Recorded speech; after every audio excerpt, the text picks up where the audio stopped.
Welcome to Innovations and Breakthroughs with your host, Rich Goldstein, talking about the evolutionary, the revolutionary, the inspiration and the perspiration, and those aha moments that change everything.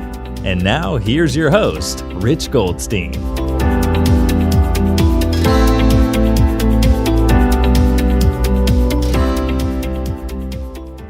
Rich Goldstein here, host of the Innovations and Breakthroughs podcast, where I feature top leaders and the path they took to create change. Past guests include Joe Polish, Roland Frazier, and Kevin King. This episode is brought to you by my company, Goldstein Patent Law, where we help you to protect your products and ideas. We've advised and obtained patents for thousands of companies over the past 28 years. So if you're a company that has software, a product, or a design you want protected, go to goldsteinpatentlaw.com, where there are amazing free resources for learning about the patent process. And you could email my team at welcome@goldsteinpc.com to explore if it's a match to work together. You could also check out the book I wrote for the American Bar Association that explains in plain English how patents work. It's called the ABA Consumer Guide to Obtaining a Patent. I have with me here today Steve Sims. Steve is one of the most connected people on the planet. And through those connections and his ability to ask for the ridiculous, he's created some unbelievable experiences for his clients. For example, he has sent clients down to the wreck of the Titanic, placed them on stage with their favorite rock group, or closed museums in Florence to place a table of six at the feet of Michelangelo's David, and then had Andrea Bocelli come in to serenade them. And because of this, he's been called the real-life Wizard of Oz by Entrepreneur and Forbes magazines. I asked Steve here today to talk about his new book, Go for Stupid, The Art of Achieving Ridiculous Goals. And in this book, Steve explores an important question. What would you achieve if you weren't afraid of being laughed at? I mean, seriously, how much accomplishment have we cut ourselves off from by avoiding being ridiculed, made fun of, or even just feeling a little out on a limb? And then the counter question is, what outrageous things might we accomplish if we suddenly felt free from our concerns about all of that? So to talk about this, it's my pleasure to welcome here Steve Sims. Welcome, Steve. It's a pleasure. Thank you for having me. Yeah. And so, I mean, you've done a lot, and let's just talk about how you got started. So it's my understanding you were a bricklayer and worked your way up to being a doorman. So a little more context is necessary. Yeah. So I left school at the age of 15 in East London. My dad owned a small little bricklaying team, which consisted of basically my uncle, my cousins, and my granddad. And I left school at 15, bang, straight onto a building site. And like all entrepreneurs, we know something's not right. You know, we were aggravated. They couldn't understand it, but I had something in me. And I couldn't work out what was going on. I just knew how to discover it. Probably one of the biggest pivots of my early life was my granddad, who was in his 80s, still working on a rainy day on a building site. And I asked him, did you ever think you'd be here at this age? Now, big mammoth of an Irish guy, I'm surprised I didn't get a smack in the nose, but he didn't even look at me. He just said, if you don't quit today, you'll be me tomorrow. And that stuck with me, hit me. I quit that day and went off to hang around with, quite simply, wealthy individuals. That was my single focus. I want to hang around with people with money so I can find out how to get some. Of course, I wasn't built to actually look warm and fuzzy and compelling. And so all of the jobs I was going for, yacht charter sales, stockbroker, jet charters, I got fired or removed from every single one of them. And I ended up working at the door. I went from a noble profession of masonry work, bricklaying, to now my job description was to thump people. And I thought this was it. I thought I tried, failed, and this was where I was going. I'd actually gone down the ladder. The funny thing is, entrepreneurs, we look at things differently. We are dysfunctional. We go, okay, was this done for me or to me? And as a doorman, I'm with, a couple of other meatheads. They're just trying to get through the night without getting blood on the shirt. I'm looking at the crowd. I every night now had an MBA on human psychology, human interaction, how people connected with each other. And really, I'm quite introverted. I want to be left alone. And I think that's why I kind of look like I do, to repel people. And that works for me. And if you don't want to talk to me, I'm absolutely fine about me. But if you do want to engage me in a conversation, make it interesting. And as an introvert, I learned how to be that extrovert for those few moments to have that conversation. And I realized people have problems, no matter who it is. If you're a plumber, find someone that's got a problem with that sink. If you're a doctor, find someone that's got an ailment. If you're an attorney, find someone that's got a legal issue. As I knew where all the clubs and the premieres and all these parties were, I needed to find affluent people that were trying to basically get in. And that was my get in. So it started off just getting people into clubs, bars, premieres. Quite simply, a new designer was having a cocktail reception, get them into that. If I could get you into something, then I had your attention the following day to go, hey, Richard, what do you think of that party last night? Did you enjoy it? Yeah, Steve, thanks for hooking me up on that. And I could go, hey, I've been meaning to ask you, how did you start your law firm? How did you do this? How do you look at clients? How do you market? How do you... If podcasting had happened back in the 90s, I don't know if I'd have ever started my concierge firm. But the whole point of the firm was to get in front of rich people. So the request went from, getting people into parties to, as you've already said, closing down museums, getting them a drum lesson with Guns N' Roses, getting them to hang out with Sir Elton John at his Oscar party, getting a walk-on role in a Hollywood movie. They just went bigger and bigger and bigger and crazier. But now the people I was dealing with were some of the wealthiest people in the planet.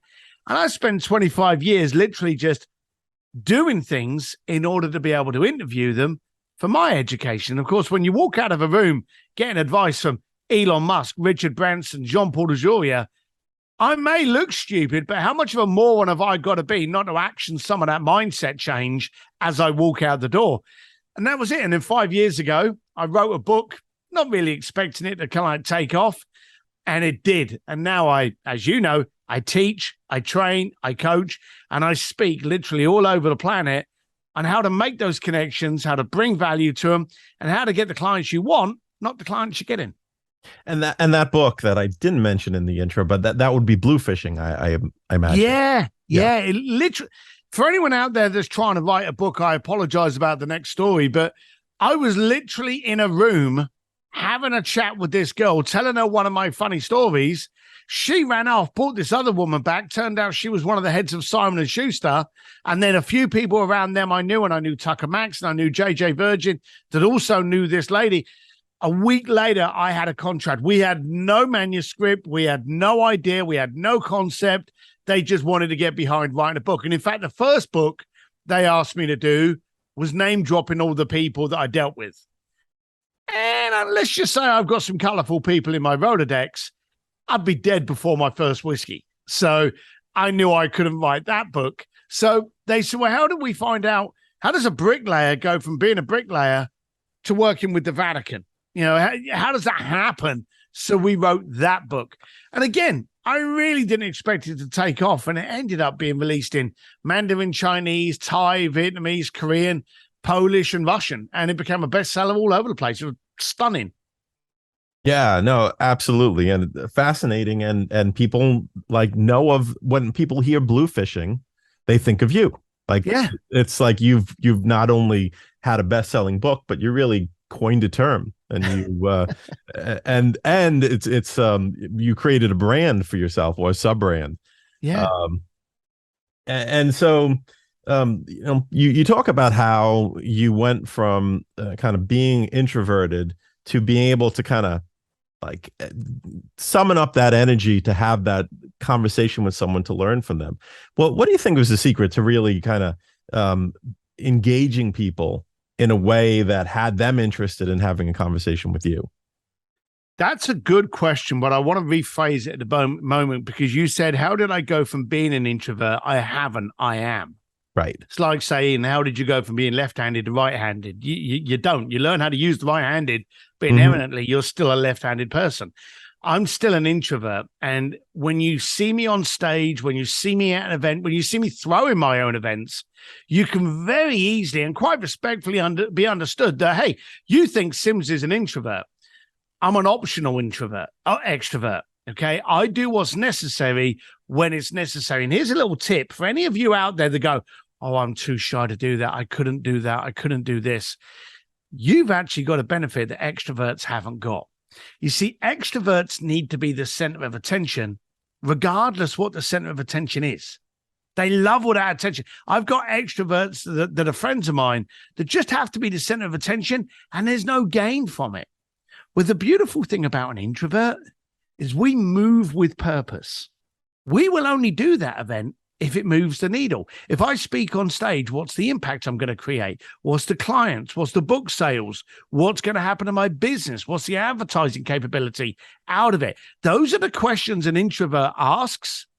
And if he gets no, there's none, he doesn't do it. But an extrovert, hey, they'll go and stand up on stage for an hour just so they can get stared at. So an introvert, we move with purpose to move the needle. Everything I do moves the needle. And that's the focus. If I'm going to get into a conversation with you, I'm not just going to walk up and go, hey, how you doing? It's good to see you. You look good. We share the same T-shirts. I'm going to come along and I'm going to, first of all, especially if it's someone I want to do business with, I'm going to get this thing out, okay? It's called a phone, and it's got greater access to intelligence than NASA had in the 80s and 90s. And I can Google you, and I can check the images, and I can find out what your work is and what you're up to, and I can start a conversation just on those basic nuggets. And I've literally met someone, been introduced to them and go, hey, I want to have this conversation with you, but I did promise my wife I'd get her a drink. So do you mind if I just get her a drink and then I can come back to you? And of course, no one's ever going to say no to you turning your wife down for a drink. Here's the secret. She's not always been at the party. Okay. So I'm using that as an excuse to get to the bar, Google you so that I can come back with a drink in my hand. Usually I'll ask you if you need me to get one for you as well at the same time. So I come back with your drink and I go, hey, I have heard of your name. Don't you do patents? Aren't you an attorney for patents? How does that work? Now, the one thing everyone loves talking about is themselves and what they do. So if I can get you, I'm now looking for something that I can add value to. In fact, and you may know this already, so, I know we're friends, so you may have already heard it. Have you ever heard of the barbecue game that I do? No, actually, I haven't. Perfect. Brilliant. All right. So here we go then, Rich. This Saturday, I'm having a barbecue. And I say, Rich, you got to come to my barbecue. It's in LA. You happen to be in the area. What's the first question you ask me when I've invited you to my barbecue? What do I bring? Bingo. Now, here's the daft thing. A lot of time, I did that. I was in Vegas a couple of days ago doing loads of videos for my new book. I played this game a lot. Some people got it right, like you. And there is a right answer and there is a wrong answer. But I had one guy once got up to 12 questions before that one turned up. Now, when I was in Vegas, I think it averaged about 4 or 5. They were like, oh, what time is it? Where is it? Who's going to be there? What shall I wear? Can I take photographs? Can I bring a friend? Oh, by the way, what can I bring? If you think of entering someone's party without bringing something, whether it be your humor, whether it be a bottle of wine, whether it be a dessert, maybe you're not the kind of person I want to have at my party. Now, if you think about a relationship, what do you bring to the relationship? Now, my relationship got better with you because I actually posted when I was releasing a new website, oh, can anyone give me any feedback? And you took time, no gain out of it for yourself, and giving me feedback on that. And we hadn't been tight before that, but that really shook me. And then we bumped into the buffet line at one of those events with Roland and those boys. And that really made a dramatic change. This was someone who put themselves out to help me. You gave me something for my party. Mm-hmm. For anything you needed, why not? Why wouldn't I? So anytime you get into a relationship and you're talking to that person at the networking event, at the local PTA meeting, at the local Better Business Bureau, or swimming around a boat in Mexico, think about it. What can I bring to this party that's going to make that person go, oh, when I go out and I talk to someone, I try to find out what they're working on, what they're involved in. Hey, I run a podcast. Would it help you if I gave you exposure on my podcast? Yes, Steve, I'd love that. Bring value to the party of every relationship. And that's what I learned from a very early age. Yeah, that's awesome. And by the way, if you ask an audience of people like what the first question is, the ones that say, well, what do I bring? Those are all New Yorkers. We've all been raised by our mothers, like Yes. ingrained in us, never go empty-handed. So don't go to someone's house without something in hand. Maybe that's why Vegas That's was part of so it. bad. They weren't Right. from New York. And That's the LA what it people is. were like, I don't know, like, is there going to be traffic? You know, Yeah, It's like, yeah. well, what Who's time gonna of be day? there? And like, Is there a oh, 5 producer o'clock? there? Is Oh, a I can't wait. director there? Yeah, that's the. Well, that's probably why I don't have a lot of barbecues in LA or a lot of friends in LA. Right, exactly. But seriously, I think the central focus there, what I gathered from all of that is that extroverts tend to want to have the attention on them. So they tend to make it about themselves and Yes. like engage in a conversation about like generating some feel goods. Okay, get them to like me or something like that. Whereas if you're introverted and you're purpose oriented, you're going to focus on them and you're going to have curiosity about them. You're going to ask questions that show that you're interested in them. And out of that, you create relationship and like, people that are people that you've shown interest in, they now want you to win as well. And Very much people so. that you've asked for advice, they want you to win as well. So it's just a great way to create relationship and build relationship. It's also easy. I know this sounds funny because when you're moving with a structure, it's easy to follow to that structure. So if you think about it, what can I bring to the party? How can I benefit the person? And here's something else that it will remove. It's the eyeballs on you. Now, today we're actually scared of what we look like, what we sound like, and especially in a social world where everything's videos. Oh my God, my hair's not looking good. This camera, the lights, I look really fat today. When you care about the solution you are providing to somebody else's problem, what you look like no longer matters. The person that's all trim, leaning up against a car that they don't own, we're all starting to see past that shit. We want to focus on, okay, you may be rich, you may be beautiful, you may be powerful, but how does that help me? Yeah, what have you got to offer? What have you got to offer? What are you bringing to my party? Exactly. Now, if I've got someone standing up in front of me, and this is what's annoyed me from past speakers. We've all seen those events where the speaker comes up on stage and he's like, well, my first book made 4 million, my second one made 3 million, and I made 2 million before I went to the toilet this morning. Who cares? Good for you, mate. Wonderful. Buy a boat. But when the person stands up there and says, hey, I made $2 million before I went to the toilet, and I'm going to show you how you can do the same. Now I'm interested. Now you've got my attention. I don't care what you look like. You can show me the pictures of you in the jet. Don't care. But now your brilliance is becoming my brilliance. That's what you've got to focus on.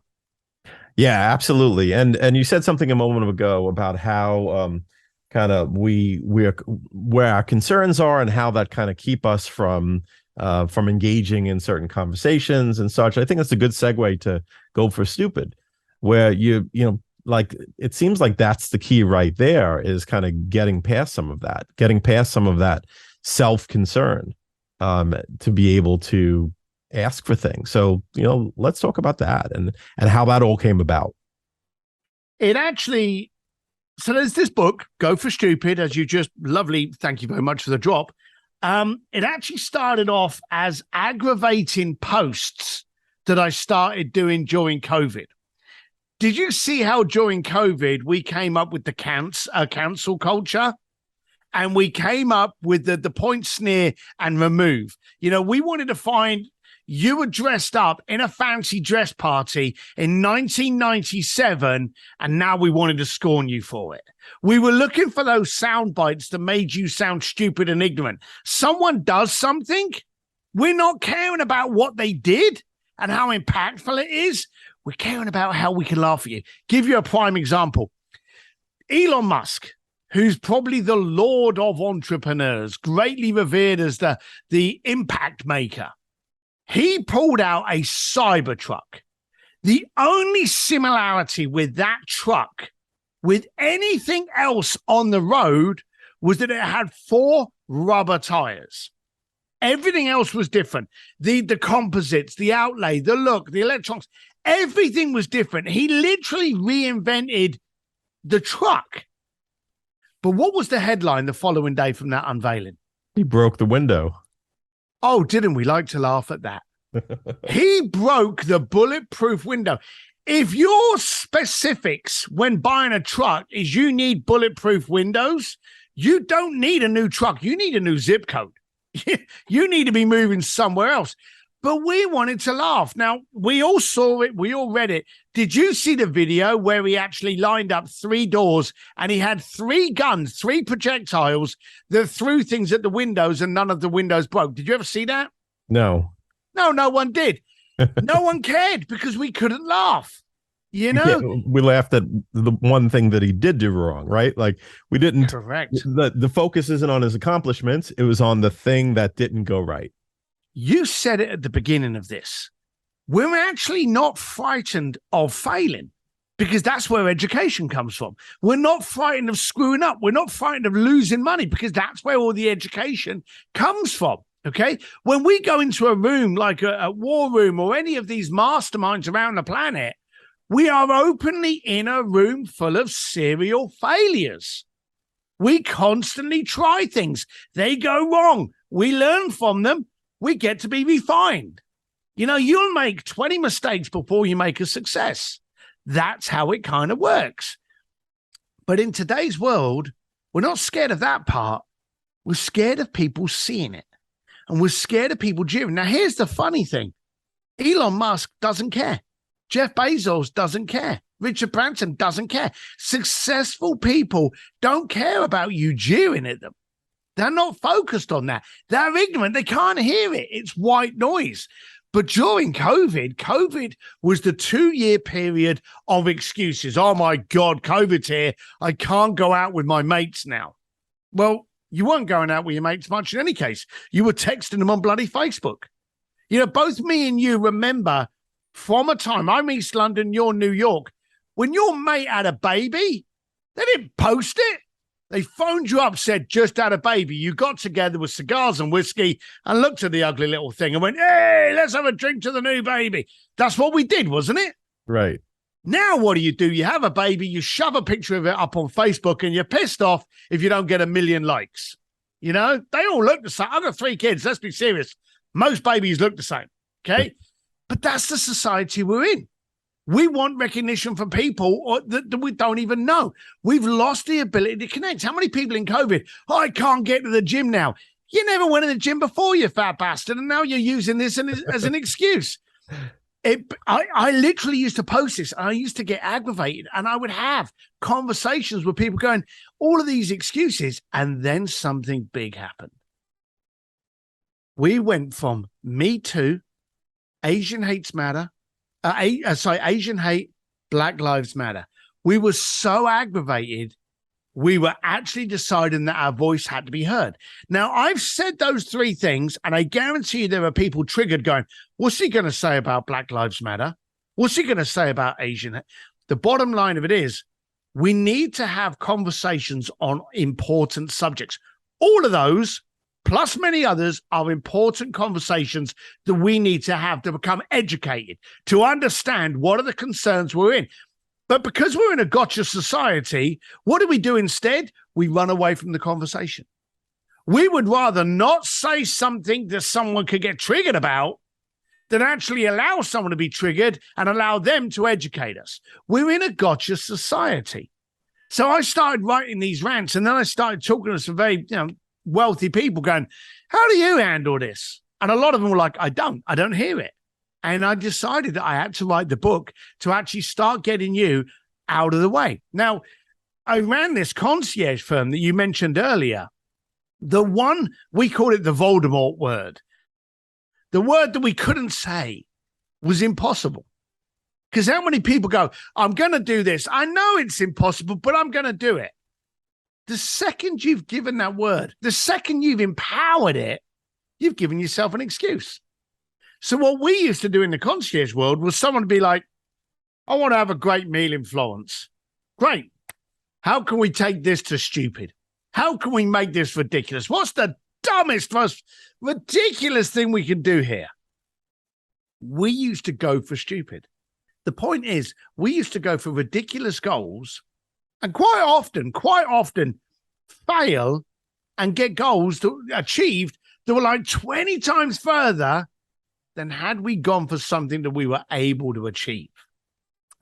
Everyone out there, whether it be Larry Page, whether it be Elon Musk, whether it be Walt Disney, they go for stupid, ridiculous goals, and then they reverse engineer to make them happen.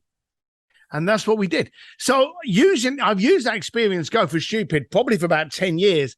Then this society, this period, this cancel culture, gotcha society made me think, hang on a minute, we're actually not frightened of trying. We're frightened of people seeing us try, falling over, and then, God forbid, videoing it. And all of a sudden, we become a laughing stock. And so we play it safe. That was the catalyst. We play it safe. We dilute. We run away. Here's a perfect example for all of you entrepreneurs out there. And this is going to hurt. How many times are you sitting in a coffee store, in a bar, and you start having a conversation about your business? Oh, I'm going to do this. I'm going to breed it into this. I'm going to scale it 10 times. Then I'm probably going to sell it and then use some of the proceeds. And you start going off onto your wish list. And you get someone at the table going, Rich, are you nuts? What's wrong with you? And what do? Rather than challenge them and go, well, hang on a minute, fella. While you're doing your day shift at the Staples Center, what are you doing with your life? Rather than that, we go, oh, I don't know what I was thinking. Someone must have spiked my coffee. I don't know. And we dilute it, don't we? Mm-hmm. Our goals and aspirations are based on the people that have none. Now, I know this for a fact of you because I know a lot of your circle. The first thing you have to do is remove that toxicity from your world. If I'm sitting at a table with you, Jay Abraham, Henry, Roland, Ryan, Perry, all of these people, and I start going, I'm going to do this, I'm going to do this, I'm going to do this, I'm going to get at least one of you turn around and go, is that it? With all of your enthusiasm, with all of your connections, you're telling me that's where you're aiming? Boy, I would have thought you would have shot higher than that. And you'll challenge me to go bigger. You won't negate me. You'll ask me refining questions. Have you thought about this? Have you looked into do that? So how are you going to do this? Why do you think you're best to do this? You'll challenge me. Those are all great. It's not negative to ask someone questions to make sure they've refined their goal, but you won't jeer at me. You won't laugh at me. And I think today, if we could stop trying to build people up only to knock them off and actually go, hang on a minute, I'm not frightened of trying, and I'm no longer frightened of being laughed at. And Elon name drop, Elon Musk actually said to me, they'll always laugh at you just before they applaud. I love it. And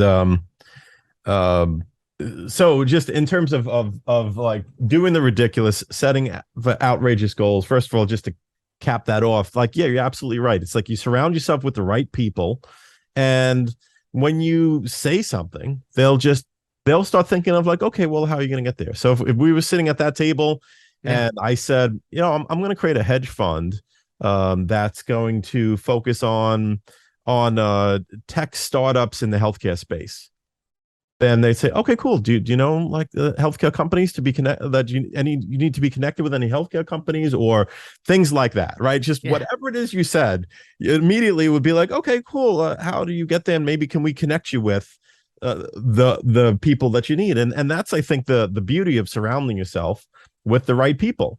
It's like that they engage you in the right conversation of how do we move this forward, as opposed to like I don't know, skepticism. You've got to be in the right room. I told you the story about how I got a book deal. When you're in a great room, great things happen. And they make it easier to happen because they're all sharing the same philosophy of onward, upward, and forward. Those people that are down the bar, and it always makes me laugh. Someone sells their car, they've got 5-10 grand in their pocket, and they go and get financial advice from Jimmy that sat on the edge of the bar for the last 30 years and never done anything with his life. Be careful of the source of information. Where are you getting your education from? You need to get it from people that have actually done it rather than those that look good in a bikini or lean up against a car they don't own. Yeah, absolutely. And by the way, you look great in a bikini, Rich. So I wasn't blasting you there. Mexico, true. You shine. You've obviously been working out. I try. And in terms of being in the right room and also like asking for the ridiculous. So I think it's just worth mentioning that like you throw these events a couple times a year that call speakeasy, where essentially you get a pretty amazing group of people together in a room by telling them all like, hey, I'm throwing this event. It's going to be in this city. I'm not going to tell you who any of the speakers are. I'm not even going to tell you exactly where the event is until the night before. Yeah. So you want to sign up and pay me for this event, and you get this amazing group of people to say yes. It was funny. It was one of those things. There's a classic line that says everyone's in until they have to pay. And so I thought to myself, I wonder how credible I am. And this was 4 years ago. So I literally went, hey, I'm going to get together, get a few mates, 2 days, $2,000. Who wants to join me in San Diego? And that was the first one. Didn't have a name for it. I did it on Facebook. I set up a PayPal link. Went, there you go. And I think within about 2 days, I had maybe 8 people sign up. And I thought, hang on a minute. I haven't told you where it is because I don't know yet. I haven't told you who's coming. I haven't told you what you're going to learn. And the first one that signed up was actually a friend of mine. So I contacted him, and just being typically, sarcastic, I said to him, you signed up for this event, $2,000. You don't know where it's going to be. You know the dates. You know the city. What's wrong with you? Thinking, just taking a mickey. Right. Now, we hear the question we want to hear. When I said to him, what's wrong with you? He literally said to me, that's a great question, Steve. I'm having problems with this, and he actually gave me the issue. And I thought, So I went to the next person, drove down the sarcasm a little bit, and I went, hey, what is your problem today? And he told me. And then what I did was I got speakers to come in to answer those problems. And if you get 100 people together and you go, hey, what's your problem? You're going to get, like, say, 5 of the same answers. You're going to get some themes, some common, you are going to get commonality. And then I bring some people into us, and people were literally at the event going, Steve, you're not going to, I've got that problem. And he's just answered it. And I'm thinking, well, I know that because I listen. You are the real life Wizard of Oz. Yeah. And I suddenly realized that people should go to an event, not because who's speaking, but because of the problem they have that they need solved. So I ran a couple. We ran a few at like about 30 people, run a couple at 80. That was too many. And I thought, well, about 40 to 50. That's brilliant. That's still intimate.